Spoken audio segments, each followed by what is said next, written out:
आजकल बहुत से लोग यह सोचते हैं कि एक बार तीर्थ यात्रा कर लेने से उनके सभी पाप समाप्त हो जाएंगे, लेकिन जया किशोरी के इस विचार से यह स्पष्ट होता है कि इस प्रकार का विश्वास गलत है। सिर्फ धार्मिक अनुष्ठान या स्नान से पाप समाप्त नहीं होते, व्यक्ति को अपने आंतरिक गुणों को सुधारने की ज़रूरत है।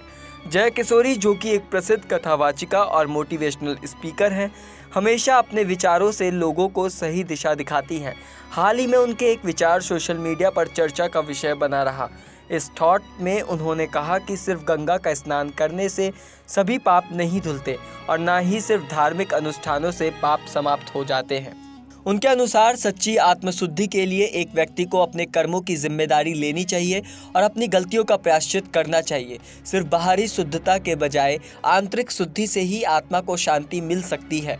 हमें अपने कर्मों पर विचार करना चाहिए और सही मार्ग पर चलने की ओर कदम बढ़ाना चाहिए, तभी हम सच्चे अर्थों में मुक्ति प्राप्त कर सकते हैं। भारत में यह मान्यता प्रचलित है कि पवित्र नदियों में स्नान करने से व्यक्ति के सभी पाप समाप्त हो जाते हैं, लेकिन जया किशोरी के इस विचार से यह स्पष्ट होता है कि सिर्फ बाहरी शुद्धि से आंतरिक शुद्धि नहीं हो सकती।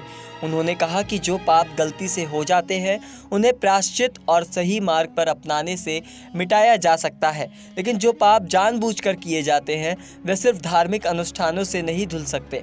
ऐसे पापों को ठीक करने के लिए व्यक्ति को अपने कर्मों की पूरी जिम्मेदारी लेनी चाहिए और उन्हें सुधारने के उपाय ढूंढने चाहिए। जया किशोरी के अनुसार जो पाप अनजाने में होते हैं उनके लिए व्यक्ति को पश्चाताप करना चाहिए और अच्छे कर्म करने चाहिए। यदि कोई व्यक्ति किसी से गलती कोई दुख पहुंचा देता है तो उसे अपने कर्मों पर विचार करना चाहिए और अपनी गलतियों को सुधारने का प्रयास करना चाहिए। इस प्रकार व्यक्ति आत्मिक शुद्धि प्राप्त कर सकता है। लेकिन जिन लोगों ने जानबूझकर बुरे कर्म किए उनके लिए सिर्फ तीर्थ यात्रा या गंगा स्नान से पापों का नाश नहीं हो सकता। ऐसे लोगों को अपने कर्म के प्रति जागरूक होकर उन्हें सही मार्ग पर लाने का प्रयास करना होगा। धार्मिक गतिविधियों जैसे तीर्थ यात्रा या गंगा स्नान सिर्फ बाहरी शुद्धता का ही प्रतीक या प्राप्त करवा सकती है, लेकिन शास्त्रों के अनुसार सच्ची आत्मशुद्धि के लिए व्यक्ति को अपने विचार, शब्द और कर्मों को शुद्ध करना जरूरी है। जया किशोरी ने इस बात को सटीक रूप से बताया कि असली प्रायश्चित वही है जिसमें मन, वचन और कर्म की शुद्धि हो। फिलहाल इस जानकारी में इतना ही। मेरा नाम प्रवीण उपाध्याय है और आप देख रहे हैं नेक्स्ट 9 स्पिरिचुअल।